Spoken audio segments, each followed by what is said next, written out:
Ini kemudian Allah tunjukkan melalui tangannya Iran. Tapi Ustaz, dia kan Syiah. Kita membela Palestina dan Gaza, bukan membela Syiahnya. Kita membela Palestina dan Gaza.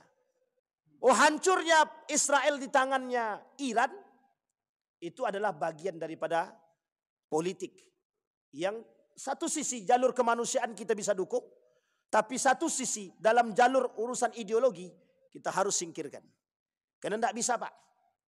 Sekarang ada yang mau menghancurkan, tak ada yang sanggup selain daripada Iran.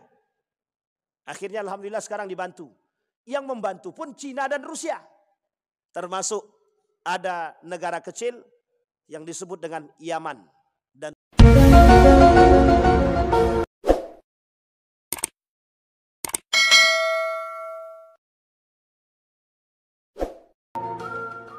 kita sebelumnya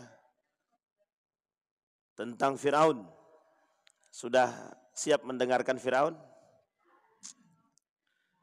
Yang didengarkan bukan Firaun, tentang Firaunnya. Bapak Ibu yang punya aplikasi Al-Quran, boleh dibuka dalam surat Ghafir ayat 29. Ghafir sampai 35. Kalau sempat kita lanjut dari 36, 37, 38. Maaf, 36, 37. Itu berkaitan. Di dalam kitab Tafsir Al-Munir, karangan Wahbah Zuhaili, ulama kontemporer yang baru wafat baru-baru ini. Surat Ghafir ayat 29 atau 28, dari 28 sampai 35, nanti dilanjut 36, 37. Kemarin di pertemuan sebelumnya kita sudah membahas sampai pada karakter yang keempat daripada Fir'aun. Coba kita lihat karakter yang keempat. Baik.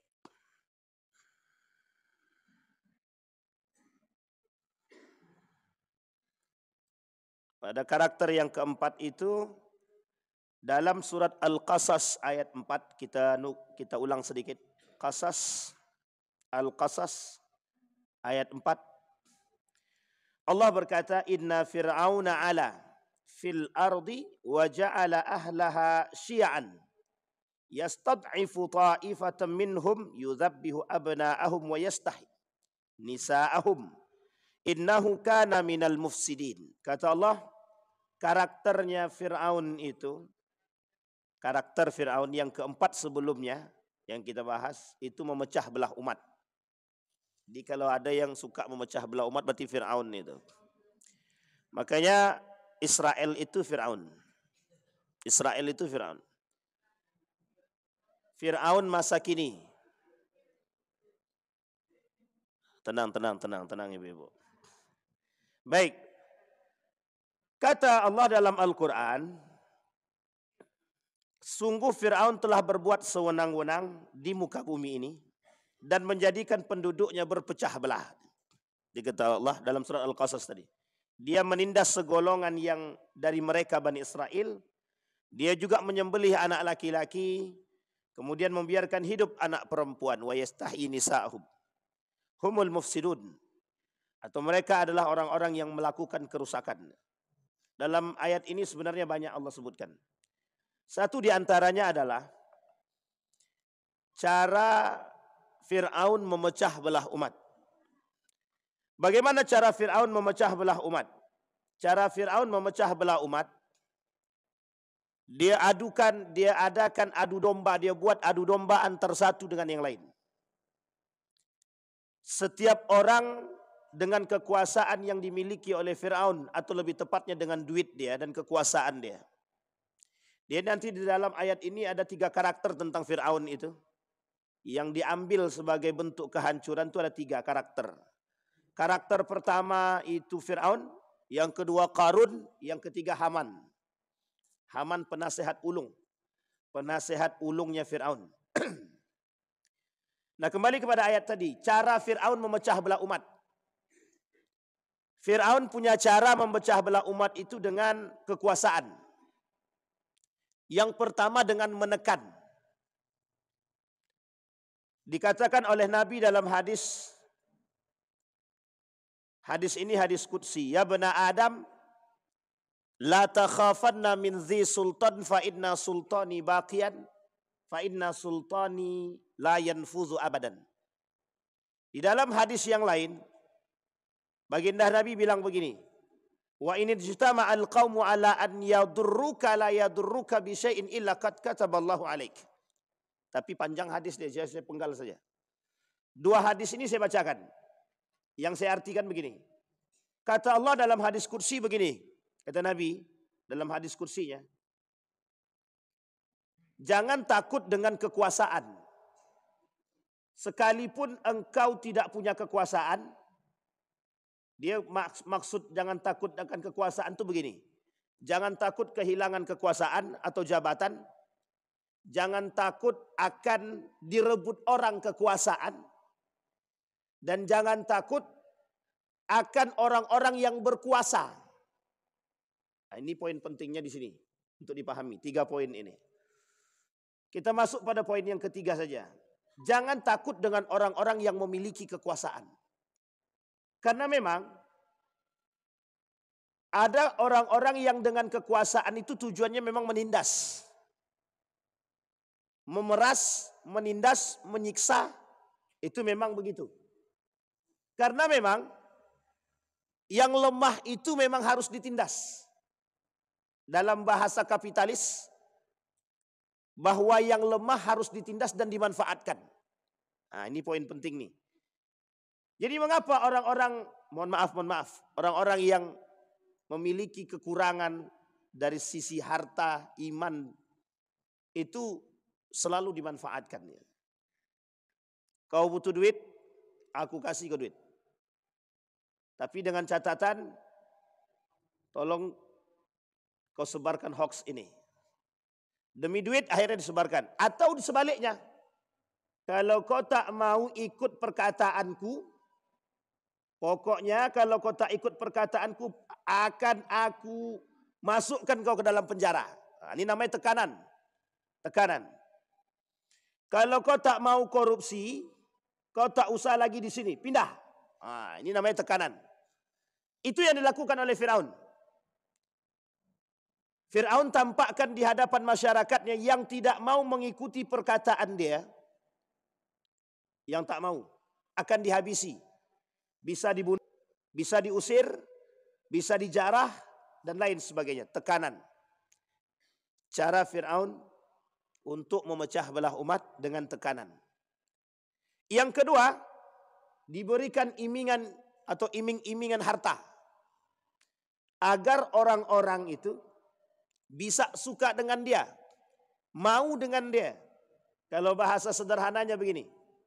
Ada duit dihormati, tak ada duit hilang penghormatan. Itu karena apa? Tolak ukur penghormatan itu duit. Tapi kalau tolak ukur kehormatan itu adalah iman, ada tak ada duit orang menghormati. Kalau tolak ukurnya penghormatan itu adalah akhlak, maka ada atau tak ada duit orang pasti dihormati. Tapi kalau dia tolak ukurnya adalah uang, penghormatan dan penghargaan itu tolak ukurnya adalah uang, dia mati dia, habislah tuh. Tak akan ada orang yang menghormati dia. Bahkan kejadian itu sama terhadap Firaun. Ketika Firaun itu meninggal atau mati, itu semua orang mencaci maki dia. Semua penduduk dia mencaci maki dia, bersyukur akan matinya Firaun. Karena Firaun punya kekuasaan, punya kelebihan, lebih daripada sisi kekuasaan. Sehingga Firaun ini salah satu bentuk contoh yang disampaikan oleh Allah dalam Al-Quran tentang karakter pemimpin zalim yang kelak akan menghuni neraka jahanam. Itu disebutkan. Satu di antaranya karakter tersebut, memecah belah umat. Kemudian apa tujuan Firaun memecah belah umat? Litad'if, melemahkan kekuatan. Karena Firaun ini tahu, orang yang tak suka itu mesti ada. Maka cara melemahkan orang yang tidak suka ini biar tidak memberontak, dipecah belah. Sehingga ketika dipecah belah, Firaun tidak perlu turun tangan untuk menghancurkan orang yang tak suka dengan dia. Cukup orang yang tadi, yang sudah dibentuk sama dia, itulah yang akan berkelahi dengan orang yang tidak suka. Artinya gimana? Ada fans, ada haters. Maka si Fir'aun tak perlu menghancurkan haters, cukup yang fans aja yang menghancurkan. Artinya Fir'aun duduk manis saja. Contohnya, misal bapak ibu mencaci maki Abu Janda. Itu yang membela dia banyak. Sehingga fans-fansnya Abu Janda ikut membela, mencaci maki kita. Kita tak suka dengan Abu Janda, maka fansnya Abu Janda tak suka dengan kita. Itu kata Ali bin Abi Thalib, musuh kalian itu ada 3. 2 di antaranya, 1 musuh yang nyata, yang kedua sahabat daripada musuh. Kalau musuh kita ini punya sahabat, maka sahabat musuh ini akan memusuhi kita. Nah, ini poin penting kata Ali bin Abi Thalib. Jadi musuh kita ini banyak. Baik, itu daripada karakter yang keempat. Daripada Fir'aun. Yang dibunuh Fir'aun itu Bani Israel. Karena ketakutannya Fir'aun dalam mimpi, yang merasa mimpi itu menjadi sebuah kenyataan. Apa kenyataan mimpi dia yang dimaksud? Ketika Fir'aun dalam mimpi dia melihat kekuasaan dia ini, masyarakat dia ini, rumah-rumah itu terbakar habis. Kecuali tinggal rumah Bani Israel. Ini dalam pensarahan Gus Baha. Kecuali tinggal rumah orang Bani Israel. Disinilah kemudian oleh penasehat kerajaan dan ahli tafsir mimpi pada masanya Fir'aun mengatakan, kelak akan muncul dari golongan Bani Israel yang akan menghabisi kekuasaanmu. Atau mengganti atau menggulingkan. Nah, inilah alasannya Fir'aun tetap istiqomah dalam menghancurkan Bani Israel. Bayangkan tuh istiqomah ya Bapak Ibu. Istiqomah. Baik. Kemudian yang kelima, kata Allah dalam Al-Quran dalam surat Ghafir yang tadi kita bacakan. Dalam surat Ghafir. Ya qaumi lakumul mulkul yawm zahirina fil ard. Faman yansuruna min ba'sillahi in ja'ana. Qala Fir'aun ma urikum illa ma ara. Wa ma ahdikum illa sabilar rasyad. Ini merujuk kepada cerita ketika Fir'aun disuruh mendatangkan 2 pilihan. Mematikan atau menghidupkan. Maka kata Fir'aun, kalau aku mau beri petunjuk, bisa aku beri petunjuk. Maka dibawalah 2 orang di hadapan Musa. Yang satu dimatikan, yang satu dibiarkan hidup. Cuma ditantang balik sama Musa. Coba hidupkan yang mati itu. Nah, itu yang dia tak bisa. Maka naik pitam daripada Fir'aun. Nah, nanti pada ayat yang ke-36, 37 itu di situ dia suruh penasehat ulungnya. Ya Haman, ubnili sarhan la'alli ablughul asbab as-samawati wal ard. Haman, tolong bangunkan aku, bangun yang tinggi, aku pengen tahu Tuhannya Musa. Sekuat apa? Wa inni la azunnuhu kadzibah, kata dia. Aku kira Musa itu pendusta, kata dia. Paling bongak-bongak aja dia. Sok-sok kuasa, kata dia. Kata Fir'aun kepada Nabi Musa. Baik. Maka dalam kalimat tersebut, karakter yang kelima adalah tidak mau mendengarkan pendapat yang lain. Dan itu sudah disampaikan. Ada yang menasehatkan Fir'aun. Ada yang disebut seorang pemuda dari kalangan Bani Israel beriman kepada Allahnya Musa, Tuhannya Musa. Tapi dia sembunyikan keimanan dia. Cuma dia nasihati itu Fir'aun. Seolah-olah dia ini bagian daripada Fir'aun. Dia selalu nasihatkan. Cuma dia tak mau dengar. Dia tak mau dengar kata-kata penasihat ini. Tapi penasihat ini itu selalu membisikkan Fir'aun untuk tidak melakukan kejahatan. Cuma tak pernah didengar oleh Fir'aun. Maka karakter yang kelima itu daripada Fir'aun, dia tak pernah mau mendengarkan pendapat orang lain. Bagi Fir'aun, yang paling tinggi adalah diri dia. Maka tak ada yang lebih tinggi daripada diri dia, tak ada. Ketika Donald Trump menyatakan diri lebih daripada segalanya, bisa melakukan apapun, Ketika Donald Trump mengatakan akan kami di Palestina, maka Allah berbalik. Seketika Allah hancurkan Amerika. Ketika Netanyahu, ya itulah pokoknya, menyebut namanya aja susah, Netanyahu. Ketika El merasa diri dia agung sampai mendapat julukan negara yang tidak bisa dikalahkan di muka bumi ini. Seketika melalui Iran kabur dia, naik jet pribadi, dalam jet itu dikawal oleh 2 jet yang lain. Nah, ini kemudian menjadi perhatian. Allah ingin tunjukkan kepada manusia, sesumbar apa dirimu dalam kekuasaan yang kau miliki, pasti Allah hancurkan. Ini kita tak menjelekkan presiden kita pada masanya, Pak Soeharto.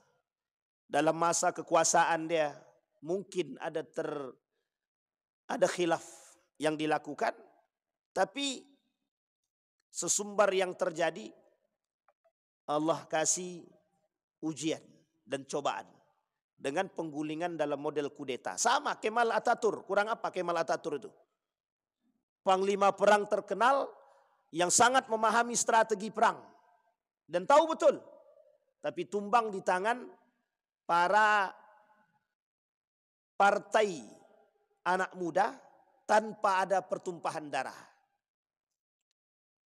Sesumbar apa Quraisy kepada baginda Nabi Muhammad SAW sampai menutup, tidak boleh ada yang datang ke Mekah, pasokan makanan dan minuman.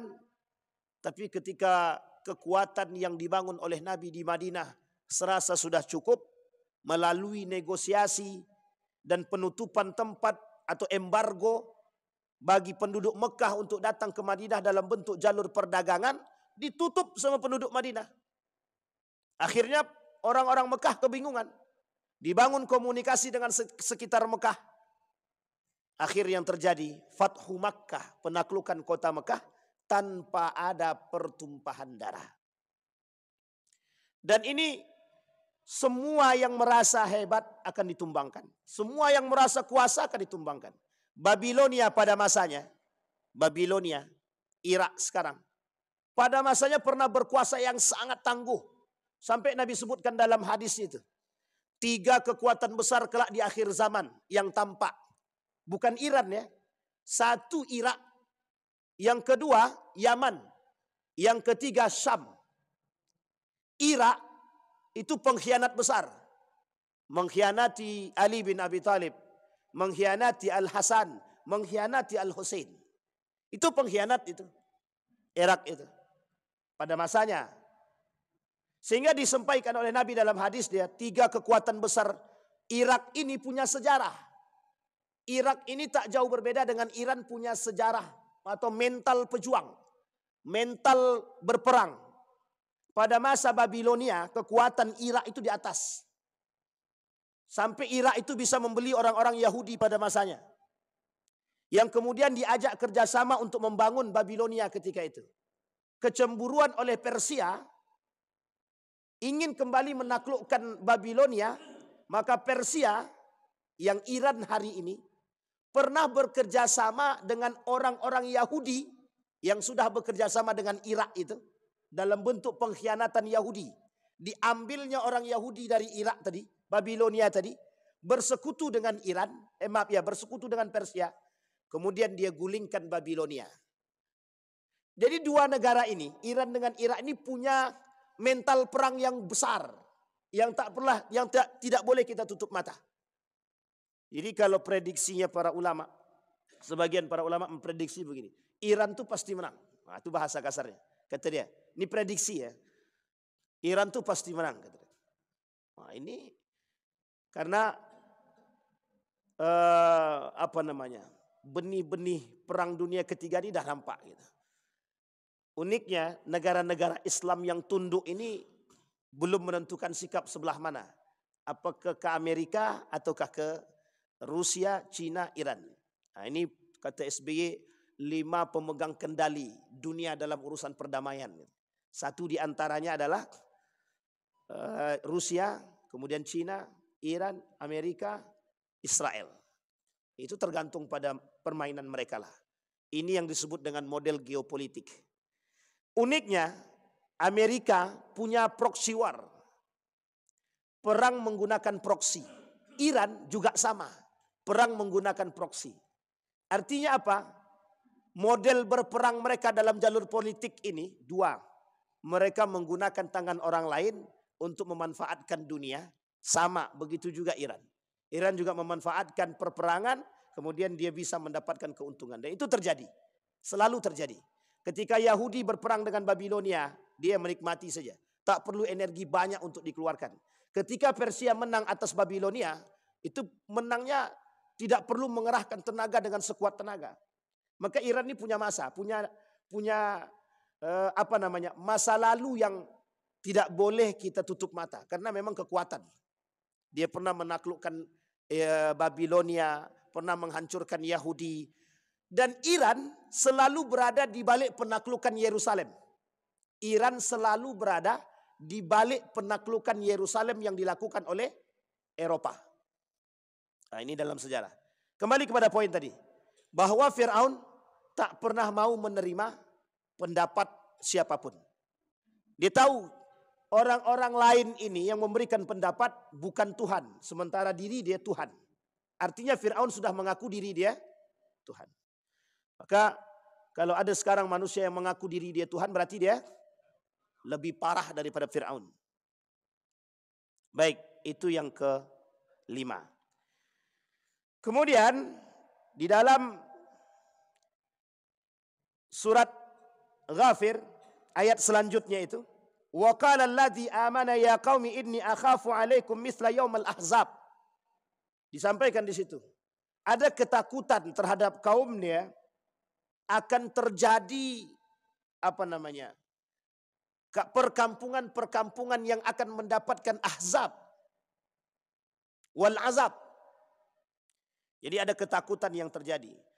Seorang pemuda yang beriman, yang menyembunyikan keimanannya terhadap Fir'aun itu, dia kata begini, aku takut kelak Fir'aun dan para pengikutnya ini diazab oleh Allah itu. Bahkan belum sempat dia beriman kepada Allah, mereka sudah diazab. Karena memang cerita sebelumnya begitu. Orang-orang yang tak beriman kepada Tuhan, kepada Allah, yang dibawa oleh risalah oleh para nabi, kemudian mereka di bumi hanguskan oleh Allah. Maka karakter Fir'aun ini sebenarnya menjadi contoh. Itulah alasan kenapa Fir'aun ini tidak disebutkan oleh Allah dalam Al-Quran nama asli. Karena kejadian itu akan terus terulang. Buktinya dengan nyata kita lihat hari ini, para penguasa-penguasa menganggap diri mereka lebih dan berkuasa. Baik dari sisi harta yang berkuasa, baik dari sisi kekuasaan yang berkuasa, baik dari sisi permainan politiknya yang berkuasa, mereka merasa semua itu sudah di atas. Jadi tidak perlu lagi yang namanya Tuhan. Maka pernah terjadi pada masa dahulu Yunani, seorang pemikir Yunani itu merasa begini, ketika kekacauan dengan kekuasaan yang pernah terjadi, sampai dia bilang begini, Tuhan itu sudah mati. Kami tidak butuh Tuhan. Kami tidak butuh Tuhan. Yang kami butuhkan adalah apa yang bisa kami makan, apa yang bisa kami jadikan kekuasaan. Jadi Tuhan itu bagi mereka tidak ada. Makanya kenapa lahir kelompok-kelompok ateis yang tidak percaya yang tak percaya pada Tuhan. Dan ini alasan, kata orang-orang ateis itu, ini lebih tinggi daripada wahyu. Akal ini lebih tinggi daripada wahyu. Sehingga kami tidak butuh Tuhan. Wahyu datang dari Tuhan. Akal datang dari kesempurnaan manusia. Katanya. Nah, ini poin penting untuk disampaikan bahwa ada orang-orang yang meninggikan akal seolah-olah mereka lebih daripada segalanya. Nah, kaum liberal, sekuler, orientalis, mereka berposisikan diri pada hal tersebut. Akal lebih tinggi daripada wahyu. Sampai mereka katakan bahwa Al-Quran itu di bawah akal. Maka orang-orang beriman wajib dia bertadabur pada ayat-ayat seperti ini. Karena kita tahu tuh di mana karakter-karakter yang Allah turunkan. Sehingga mohon maaf ini bukan cocokologi. Dan Allah menunjukkan karakter itu untuk manusia berpikir. Jangan-jangan daripada mereka yang mengerti tapi mereka melakukan. Banyak orang yang sadar tapi melakukan. Ini yang menjadi masalah. Uniknya, sumpahnya dengan Al-Quran, tapi karakternya dengan Fir'aun. Sampai di sini paham maksud saya Bapak Ibu. Jadi sumpahnya Al-Quran, karakternya Fir'aun. Berarti Ustaz bilang mereka itu Fir'aun. Iya kalau mereka merasa. Kalau mereka tak merasa ya Alhamdulillah. Sampai di sini paham ya Bapak Ibu. Itu baru 6.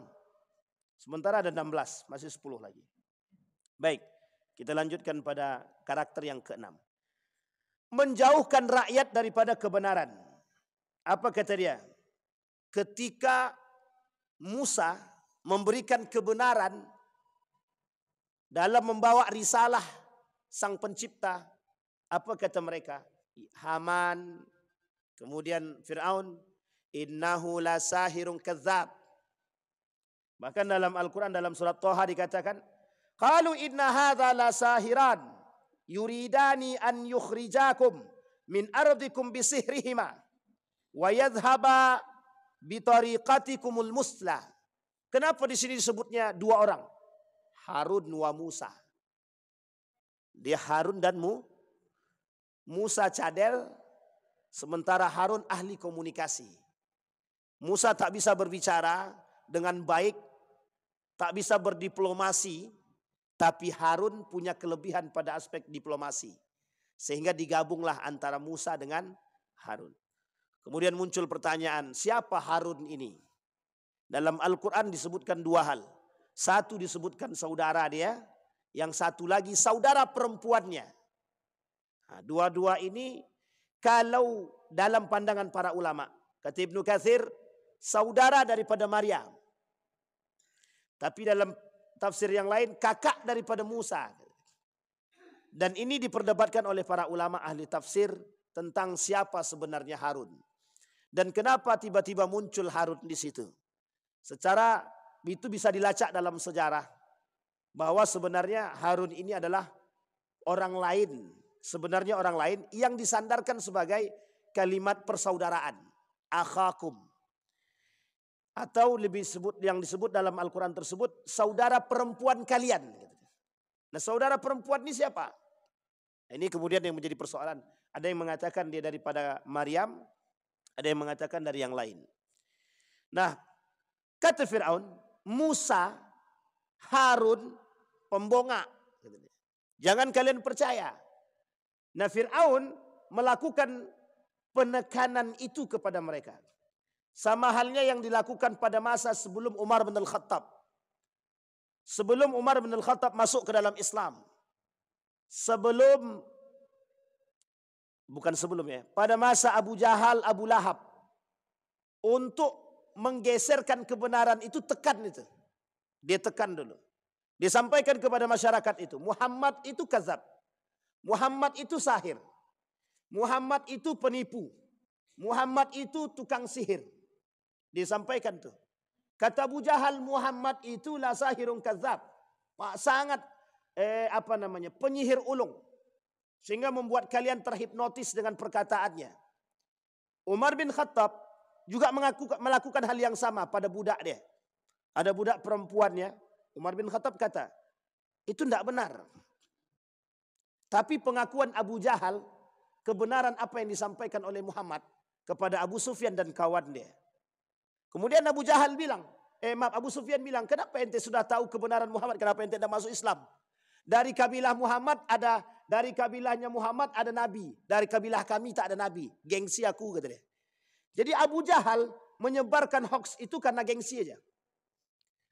Abu Jahal meredam kebenaran itu karena gengsi. Fir'aun sama. Fir'aun tak mau rakyat dia terpesona akan kebenaran. Maka dia kata Musa Harun itu pendusta. Apa dia kata sama masyarakat itu? Mereka menginginkan kekuasaan. Mereka ingin menggulingkan diriku agar mereka mendapatkan kekuasaan pada sisiku, kata dia. Coba bayangkan Fir'aun. Sekarang ada yang begitu ada. Menebar hoax untuk menjatuhkan karakter orang lain. Itu bagian daripada Fir'aun sebenarnya. Karakter-karakter Fir'aun yang dilakukan. Maka kata para ulama, Sebagian para pengamat itu mengatakan Fir'aun pada masanya itu sudah berperang dengan media. Dia gunakan media. Media maksudnya lisannya orang lain. Dia gunakan tulisan oleh penasehat ulung dia. Cara menyebarkan hoax tadi, berita ditulis dalam bentuk risalah atau surat, kemudian disebarkan kepada masyarakat. Dibacakan di hadapan masyarakat akan kebohongan Musa dan Harun. Sekarang kan begitu. Untuk menjatuhkan lawan itu butuh strategi. Salah satu strategi yang digunakan adalah menebar aib. Jadi menyebar aib dengan media. Bahwa si Fulan bin Fulan tak layak jadi pemimpin, jatuhkan dia. Dia punya aibnya ini. Hancur, habis karakter orang. Akhirnya yang terjadi, orang tadi redup. Nah, di sini poin penting. Banyak orang-orang yang melakukan atau menutupi kebenaran. Dia sekarang nih persoalan kebenaran itu, mutlak kebenaran itu datang dari Allah. Mutlak kebenaran itu datang dari Allah. Hanya saja umat muslim hari ini ada beberapa karakter. Satu, menyembunyikan kebenaran. Dan ini yang paling berbahaya. Yang suka ikhfa'ul haq, menyembunyikan, kitmanul haq, menyembunyikan kebenaran. Apa maksudnya menyembunyikan kebenaran? Kalau kebenaran itu terungkap, itu berdampak pada diri dia. Kalau Fir'aun ungkapkan kebenaran, apa kata Fir'aun? Kalau Fir'aun bilang bahwa Tuhannya Musa itu betul-betul ada, betul-betul kuasa, kira-kira Fir'aun hancur apa tidak? Sama Pak. Banyak para penguasa hari ini menyembunyikan kebenaran, takut akan kedok dia terbuka. Aib dia terbuka. Kerusakan dia terbuka. Tak mau. Sehingga harus disembunyikan. Namanya kitmanul haq. Menyembunyikan kebenaran. Yang kedua, tahu kebenaran tapi tidak mau kita menyampaikan. Dan ini terjadi pada beberapa kali kasus. Maka Nabi bilang dalam hadisnya, terutama pada mereka pengacara, hakim, al-qudatu salasah. Hakim itu 3 kata dia. 2 di neraka, 1 di surga kata dia. Nah yang 2 di neraka ini apa? Tahu dia kebenaran tapi dia tak eksekusi kebenaran itu. Nah, itu yang berat tuh di situ. Kita tahu kebenaran, tapi kita tak sampaikan kebenaran itu. Kita tahu, kita tak sembunyikan. Cuman kita tak mau berbicara karena kita takut. Sehingga kita butuh lisan yang lain, lidah orang lain untuk menyampaikan kebenaran itu. Kenapa? Karena kita takut. Pertanyaannya adalah, kalau kita takut akan menyampaikan kebenaran, berarti na'udzubillah, tsumma na'udzubillah. Kita masih ada yang kita takuti selain daripada Allah. Ini Bapak Ibu kan kita mengkaji ilmu tasawuf. Apa hukumnya takut kepada selain daripada Allah? Apa hukumnya takut kepada selain daripada Allah? Itu bisa kufur. Bisa kufur. Sekarang begitu. Kenapa ditekan? Untuk menyampaikan kebenaran perlu tekanan. Biar jangan sampai kebenaran itu tersebar, tekan dulu. Sehingga orang tak berani berbicara. Orang tak berani berbuat. Orang tak berani berkata. Inilah kemudian kenapa karakter Fir'aun itu masih ada. Masih banyak orang-orang yang takut kebenaran itu terkuak harus ditekan. Dan uniknya ada orang-orang yang berani, yang tak mau menyampaikan kebenaran. Takut. Yang kedua. Yang ketiga, kebenaran itu memang harus disampaikan melalui pribadi-pribadi orang-orang yang berani untuk menyampaikan kebenaran. Dan ini yang hari ini kita sedikit temukan. Kenapa? Lisan kita seolah-olah terjaga untuk tidak menyampaikan kebenaran itu secara terang-terangan. Nabi kata begini, jika kebenaran itu bisa menyelamatkan dan bisa merubah pandangan, maka sampaikan kebenaran itu dalam bentuk keramaian sekalipun tak disukai. Inilah asal mula kalimat itu, qulil haq walau kana marra. Sampaikan kebenaran meskipun pahit. Jangan salah menempatkan hadis ini. Karena dulu untuk mengatakan kebenaran pada masanya itu butuh kekuatan. Sama, hari ini juga begitu. Para Fir'aun yang ada sekarang Kita ambil contoh Bapak Ibu. Ketika Iran melakukan atau memberikan hadiah rudal Israel, itu sistem intelijennya udah rusak semua itu. Cuma masih bisa membuat atau menutupi kebenaran. Berita tentang rakyat Israel menangis itu tidak semua orang tahu.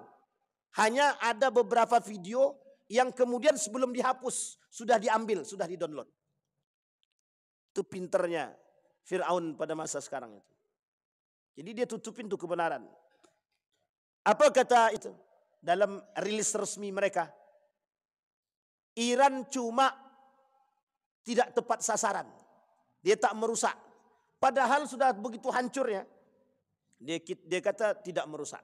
Tapi karena media itu sudah terlanjur tersebar. Dan ada yang mengambil sebelum dihapus. Maka kemudian tersebar akan kelemahan daripada. Dia kata masyarakat dia tidak punya masalah dengan psikologi. Padahal masyarakat Israel itu sekarang ini sudah terasa betul. Mereka berada dalam kondisi psikis yang sangat atau mental yang sangat parah. Kenapa? Apa bedanya Israel dengan Palestina?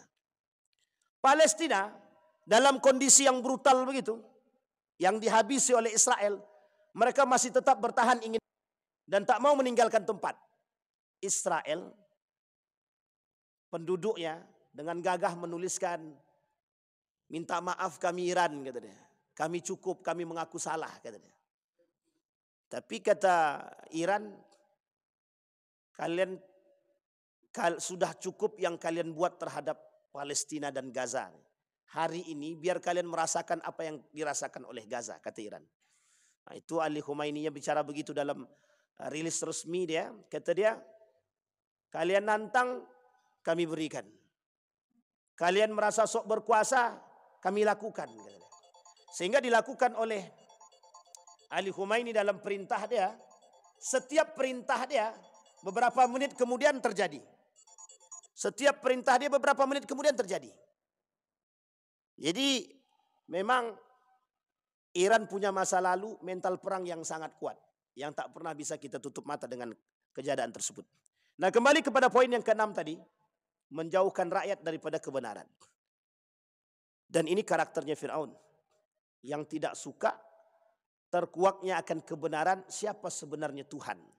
Sehingga keberhasilan Fir'aun ketika itu menutupi kebenaran dengan mengusir atau memberikan jalan keluar kepada Musa. Pergi kalian, pergi dulu Musa dengan Harun serta para pengikutnya. Karena bagi Fir'aun keberadaan Musa dan Fir'aun ini merusak citra dia sebagai seorang Tuhan. Dia merasa diri dia Tuhan. Nanti kalau Musa sama Fir'aun ini terus menyebarkan tentang Tuhan dia, maka citra dia sebagai Tuhan hilang. Nah, begitu juga Pak karakter manusia sekarang. Kalau tidak disingkirkan si fulan itu, nanti dia sampaikan citra kebenaran, habis citra wak. Nah, jadi perang kekuasaan yang terjadi. Maka Bapak Ibu sekalian yang berbahagia, maka kita perlu memahami betul daripada karakter-karakter Fir'aun. Yang ke-7, menjaga kekuasaan dengan segala cara. Nah, ini dia. Jadi kalau disampaikan karakter Fir'aun ini seolah-olah banyak yang tersinggung. Bukan banyak tersinggung sih memang ya, banyak pelaku. Menjaga kekuasaan dengan segala cara. Ini pernah saya sampaikan dalam skala kecil. Menjaga kursi kepala dinas harus dengan dukun. Itu cara yang paling sederhana itu. Untuk kufur terhadap Tuhan itu, yang paling sederhana, sholatnya di masjid, mempertahankan kekuasaannya di dukun. Kata Tuhan, kalian yang betul yang mana, kata dia. Butuh aku atau butuh dukun, kata dia. Sehingga permainan kata setan, kami sedang bertugas, kata dia. Apa tugasmu? Mengamankan kursi. Jadi setan nih, dulu setan tuh tak banyak tingkahnya. Kerjaan setan tuh cuman menghasut aja. Sekarang kerjaan setan tuh ya sama banyak sekarang kerjaannya. Tidak hanya kita saja. Jadi kerjaan setan tuh mengamankan kursi, mengamankan kekuasaan, mengamankan harta. Semua kerjaannya sekarang. Padahal dulu bukan begitu. Janjinya mereka dengan iblis, janjinya iblis dengan Tuhan itu cuma ingin menghasut aja. Menghasut biar orang ini menyeleweng dari garis itu. Tapi sekarang nambah kerjaan itu. Setan, iblis dan jin itu tambah kerjaan. Kasihan betul dia. Yang harusnya hidup di malam hari sekarang siang hari pun harus hidup. Sampai di sini bisa dipahami ya Bapak Ibu ya. Satu. Kemudian menjaga kekuasaan dengan segala cara. Diktator, otoriter. Protes malam hilang. Yang gitu. Pernah terjadi masa kelam itu di kita. Mungkin bapak-bapak yang merasa, kami yang muda-muda nih masa itu masih hidup. Masih lah sih. Tapi belum besar betul lah kan gitu. Masih kecil. Tapi itu pernah terjadi dalam sejarah kan begitu. Kemal Atatürk itu membuat para ulama pada masanya itu sangat ketar-ketir. Asal menyampaikan agama, asal menyampaikan bahasa Arab, langsung pindah alam. Kalau cuma pindah negara masih mending. Ini pindah alam. Pada masa Kemal Atatürk. Tahu Bapak Ibu pindah alam maksudnya? Mati. Jadi Kemal Atatürk itu, kalau tahu dia ada ulama yang menyampaikan kebenaran itu, ada ulama yang menyampaikan ilmu agama di tengah masyarakat secara terang-terangan, itu ulamanya dideportasi, bukan dideportasi, dikeluarkan atau dibunuh, atau diasingkan. Atau dimasukkan dalam penjara itu. Sama seperti Buya Hamka dimasukkan dalam penjara yang sangat sempit katanya. Sangat-sangat sempit. Itu pada masa dahulu. Buya Hamka protes, dimasukkan ke dalam penjara. Awalnya penjaranya agak besar sedikit, makin lama makin kecil, makin lama cuman ukuran diri dia dengan tempat tidur itu tadi, sama ruangannya sekecil itulah. Jadi memang karakternya begitu, cara menjaga kekuasaan. Jadi ditekan siapapun yang menyampaikan kebenaran habisi, biar tidak ada yang mengganggu kursi dia. Siapa lawan politik dia? Tebarkan fitnah, citra buruk dan lain sebagainya. Dan memang kata Nabi di akhir zaman begitu itu. Pengikut Fir'aun itu banyak. Ternyata pengikut Fir'aun itu tidak pada masa dahulu gitu. Sekarang tuh banyak juga pengikut Fir'aun. Makanya karakter Fir'aun tidak langsung disebutkan dalam bentuk, tidak langsung disebutkan dalam bentuk nama asli. Kenapa karakter Fir'aun itu akan tetap ada pada diri orang-orang saat ini. Kata Allah di dalam Al-Quran, dalam surat Ghafir tadi, ayat 26. Itu Allah sampaikan. Wa qala Fir'aun zaruni aqtul Musa wal yad'u rabbah inni akhafu an yubaddila dinakum aw yudhhira fil ardil fasad. 26 dan 27. Wa qala Musa inni uztu bi rabbi wa rabbikum min kulli mutakabbirin la yu'minu biyaumil hisab. Ditantang sama Musa. Fir'aun bilang begini, pokoknya gimana caranya bunuh Musa. Nanti kalau tak dibunuh Musa nih, dia akan menyebarkan kebenaran. Nanti masyarakat kita berganti agama. Yang tadinya menyembah aku, nanti Tuhan yang disembah Tuhan Musa. Kata. Bunuh Musa tuh. Biar dia meminta kepada Tuhan, kita pengen tahu. Sekuasa apa Musa itu? Betul tak Tuhannya maha kuasa? Ditantang sama Fir'aun. Kemudian kata Fir'aun, dia takut bahwa akan terjadi perubahan agama pada rakyat dia. Au yudhhir fil ardil fasad, kata Fir'aun, nanti terjadi kerusakan di bumi Mesir ini. Kata Fir'aun. Apa kata Musa? Inni uztu bi rabbi wa rabbikum min kulli mutakabbirin la yu'minu biyamil hisab. Aku berlindung daripada Sang Pencipta, dari orang-orang yang sombongnya na'udzubillah, mutakabbir, yang sombongnya na'udzubillah. Dalam setiap urusan, yang tak beriman kepada yaumal hisab.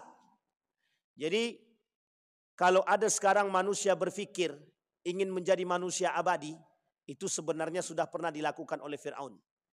Jadi Fir'aun itu, dia merasa diri dia tak akan mati karena dia Tuhan. Maka dia minta pada, ini mohon maaf nih sisi lain ya, sisi gelap daripada Fir'aun. Dia minta pada pengurus-pengurus itu, pada pelayan-pelayan dia, untuk mencarikan dukun-dukun ternama yang bisa membuat jamuan dan ramuan agar dia bisa tetap abadi. Jangan salah Bapak Ibu, Fir'aun tuh punya makanan atau minuman yang membuat diri dia yang dia anggap diri dia bisa abadi. Sekarang ada begitu, ada banyak.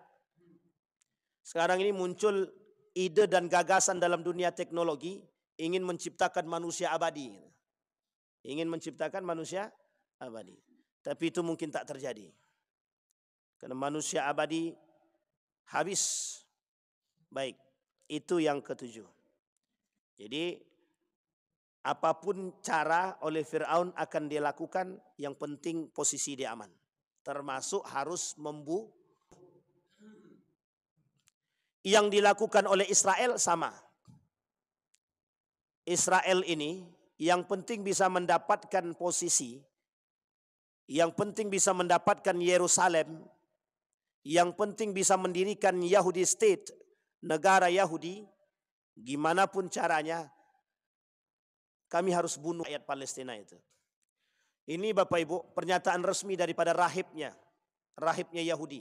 Apa kata rahib Yahudi? Seorang wartawan asli Yahudi Eropa datang berkunjung ke Israel. Dia wartawan. Mungkin dalam hati dia masih ada nurani. Sehingga kata wartawan tadi, tidakkah kau sedih melihat anak-anak Gaza yang di mana hati nuranimu? Apa jawaban Rabbi tadi? Rabbi apa rahib ya? Rabbi ya. Apa jawaban dia? Jawabannya sederhana. Mereka rakyat itu, orang-orang yang berdosa dan zalim itu pahala bagi mereka, katanya. Sama pada masanya begitu. Bani Israel juga begitu dulu. Pernah terbesit karakter begitu dalam karakternya Bani Israel. Untuk menghancurkan rakyat-rakyat Palestina itu. Karena butuh tempat. Karena mereka ilegal, nggak punya tempat. Sehingga sampai hari ini, dengan jejaring yang mereka miliki, mereka merasa berkuasa. Di setiap tempat ada jaringnya. Ada jaringnya. Maka kalau kita rujuk kepada sejarah, Israel itu sebenarnya tidak ada. Yang ada nih Yahudi. Israel sekarang ya, bukan Bani Israel. Allah cuma sebut dalam Al-Quran itu Bani Israel dan Yahudi, bukan Israel sekarang. Makanya sebagian para pengamat itu mengatakan Yahudi, Zionis itu yang lebih. Karena yang kita lawan juga Yahudi, bukan Israel. Mulai di akhir zaman juga Yahudi, bukan Israel. Tapi apakah Yahudi ini Israel? Apakah Israel ini Yahudi? Itu kemudian tergantung cara pandang kita saja. Karena memang yang membantu Israel ini, itu juga orang-orang Yahudi. Jejaring Yahudi yang ada di beberapa negara. Jadi Bapak Ibu sekalian yang berbahagia, ketika John F. Kennedy dibunuh, itu karena John F. Kennedy ingin melepas diri dari Yahudi. Cuman karena tahu keinginan John F. Kennedy ingin melepaskan diri daripada kongkongan Yahudi, itu kemudian John F. Kennedy balik dari Indonesia, dijemput oleh ajudan, tak balik lagi ke rumah. Udah pindah alam. Jadi saking seriusnya mereka itu untuk mengamankan. Kenapa? Karena kalau John F. Kennedy waktu itu melepas diri daripada Yahudi, maka ada kemungkinan perlawanan yang akan dilakukan oleh John F. Kennedy terhadap mereka. Menyingkirkan kekuasaan. Sementara ketika itu yang memegang kendali Amerika adalah Yahudi. Dua dinasti, Rockefeller dan Rothschild. Baik. Yang ke-8 terakhir.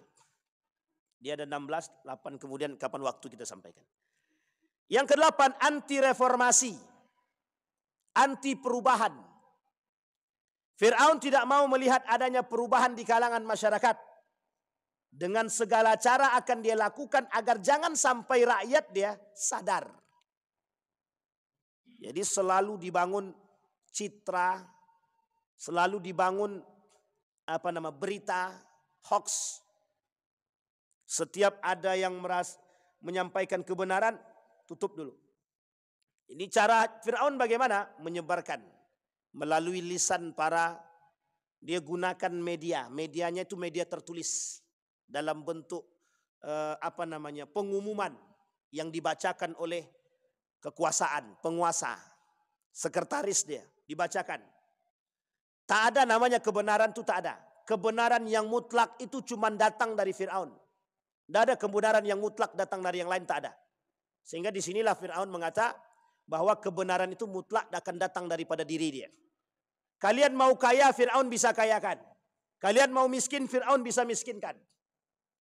Nah, ini poin pentingnya Bapak Ibu. Jadi memang, tapi sekarang kita lihat memang banyak yang begitu. Orang kaya, mohon maaf jangan tersinggung orang kaya, yang tak beriman maksud saya. Itu memang hampir mirip dengan Fir'aun itu. Dia kekayaannya dia guna untuk membeli suara orang, kursi orang, dan lain sebagainya. Dan bahkan uniknya orang kaya itu bisa membeli orang lain untuk membunuh. Nah, itu bahasanya. Pokoknya kau mati dia, nah, ini duit. Nah, kan gitu. Cara untuk mengamankan sesuatu. Maka anti reformasi. Fir'aun tidak mau. Karena memang bagi Fir'aun perubahan itu akan merusak citra dia, akan menghabisi posisi dia. Karena dalam mimpinya Fir'aun itu adalah ketakutan akan tergusurnya dia dari kursi yang dia miliki. Kekuasaan maksudnya. Fir'aun tidak pengen itu kekuasaannya diambil oleh Bani Israel. Karena bagi Fir'aun waktu itu adalah mimpi dia dengan hasutan-hasutan yang disampaikan oleh para penafsir mimpi terhadap Fir'aun ketika itu sangat dimakan oleh Fir'aun. Nah, uniknya perintah itu muncul. Dalam surat Ghafir tadi, bunuh laki-laki dari kalangan Bani Israel. Dan biarkan hidup anak-anak perempuan. Kurang bejat apa dia? Yang tak ada pada masa sekarang ini mungkin itu cuman. Kalau yang lainnya ada. Melakukan segala cara demi kekuasaan ada. Menutupi kebenaran ada. Berkuasa, sangat berkuasa dengan kezaliman banyak. Tapi membunuh itu belum nampak lagi. Tapi mungkin membunuh anak kecil ya, membunuh bayi laki-laki. Itu yang belum kita nampak dari karakter manusia sekarang. Para penguasa-penguasa sekarang. Mudah-mudahan tak terjadi. Sampai di sini bisa dipahami Bapak Ibu ya. Qalu ajitana litalfitana amma wajadna alaihi aba'ana wa takuna lakuma al-kibriya fil ardi wa ma nahnu lakuma bimu'minin. Apa kata Allah dalam Al-Quran? Mereka berkata, apakah engkau datang kepada kami untuk memalingkan kami dari apa atau kepercayaan yang kami dapati dari nenek moyang kami, mengerjakannya menyembah berhala, dan agar kamu berdua, Musa wa Harun, mempunyai kekuasaan di bumi, kata Fir'aun. Jadi cara Fir'aun menghasut masyarakatnya, dibuatlah hoax bahwa Musa dan Harun ini ingin mengambil kekuasaan. Sehingga kata dia perubahan yang dibawa oleh Fir'aun dan Musa itu hanya untuk mengambil kekuasaan saja. Nah Bapak Ibu sekalian yang berbahagia. Kebohongan yang nyata yang disampaikan oleh Fir'aun terhadap Musa dan Harun itu sebenarnya sekarang sedang terjadi Bapak Ibu. Sedang terjadi di tengah-tengah kita. Ketika kita melihat kasus perperangan yang sekarang terjadi di ambang, kalau bahasa guru saya, gerbang perang dunia gitu, antara Iran dan Israel ini, itu sebenarnya kedua-duanya punya masa lalu yang cukup. Israel selalu dimusuhi, sementara Iran itu selalu pernah merasa menang pada masanya dengan julukannya The Great Persia pada masanya. Iran dalam pandangan para pengamat politik pasti punya misi. Misi antara lain yang dimiliki oleh Iran adalah kekuasaan. Tapi satu sisi Allah pernah katakan dalam Al-Quran, kelak akan Allah tunjukkan kebesaran itu agar mereka-mereka yang diam ini sadar. Ini yang kemudian kita lihat Bapak Ibu dari sisi lainnya. Iran berani menggempur Israel. Semua mata di dunia ini sekarang tertuju pada itu. Semua mata tertuju kepada Iran bahwa betapa beraninya Iran menghancurkan negara yang menganggap diri dia dikdaya. Hancur dalam waktu yang sesingkat-singkatnya. Kata Iran sederhana. Mana yang kalian kata paling kuat itu? Kami tak pengen mereka merasa lebih kuat daripada Tuhan, kata dia. Maka Iran lakukan itu. Sehingga semua orang mata tertuju. Kita ambil contoh. Saudi Arabia punya kekuasaan lebih. Kurang apa dia melimpah harta benda dia. Kemudian Kuwait, Qatar, Oman, Bahrain. Kurang apa? Semua punya. Tapi uniknya, Mesir pada masanya pernah berjaya lebih. Tapi apa? Ketika nego yang dibangun oleh Donald Trump, untuknya sebelum perang itu, Donald Trump sudah keliling itu. Donald Trump sudah keliling. Nah, kita nggak tahu apa misi kelilingnya. Mungkin misinya perdamaian dan lain sebagainya, kita nggak tahu. Tapi kelicikan dan pengkhianatan yang mereka lakukan, itu seolah-olah mereka itu menjadi seorang Fir'aun. Gitu. Menjadi Fir'aun. Seolah-olah Donald Trump mengatakan kami ini akan datang sebagai pahlawan di belakang. Pahlawan perdamaian. Seperti citra yang pernah dia lakukan sebelum-sebelumnya. Di sini kemudian Allah tunjukkan melalui tangannya Iran. Tapi Ustaz, dia kan Syiah. Kita membela Palestina dan Gaza. Bukan membela Syiahnya. Kita membela Palestina dan Gaza. Oh, hancurnya Israel di tangannya Iran. Itu adalah bagian daripada politik. Yang satu sisi jalur kemanusiaan kita bisa dukung. Tapi satu sisi dalam jalur urusan ideologi kita harus singkirkan. Karena tidak bisa, Pak. Sekarang ada yang mau menghancurkan. Tak ada yang sanggup selain daripada Iran. Akhirnya alhamdulillah sekarang dibantu. Yang membantu pun Cina dan Rusia. Termasuk ada negara kecil yang disebut dengan Yaman dan Turki. Tapi dalam sejarah begitu. Dalam hadis Nabi juga begitu. Satu Irak punya kekuasaan yang kemudian kekuatan Irak itu kata para ulama jangan digubris karena dia bagian daripada pengkhianatan. Yang kedua Yaman. Yaman dia tak terlalu berkuasa tapi selalu membantu. Nah ini dia, Pak. Dan yang terakhir pejuang-pejuang yang sesungguhnya nanti akan muncul dari Syam, Palestina, Yordania, Suriah, kemudian Libanon, Yerusalem, itu Palestina. Maka kelak pejuang-pejuang itu akan lahir dari situ. Nah Bapak Ibu sekalian yang berbahagia, dari 8 yang sudah kita sampaikan karakternya Fir'aun ini, itu Bapak Ibu tengok sendirilah. Ada enggak karakter itu terhadap manusia hari ini? Yang ditakutkan oleh Allah itu, bukan ditakutkan oleh Allah, yang ditakutkan oleh para ulama itu, yang dikhawatirkan oleh Nabi itu adalah munculnya orang-orang yang mungkin tak mengaku Fir'aun. Tapi karakter dia sudah seperti Fir'aun. Bahkan yang lebih berbahaya lagi, Fir'aun itu bukan hanya secara global. Fir'aun itu ada dalam rumah tangga kita. Nah, ini dia yang takutnya nih Pak. Entah itu Fir'aunah atau mungkin itu Fir'aun saja. Tahu Fir'aunah maksud saya Pak? Ibu-ibu jadi Fir'aun. Atau bapak-bapak yang jadi Fir'aun. Mudah-mudahan kita bisa mengambil ibrah daripada karakter-karakter Fir'aun.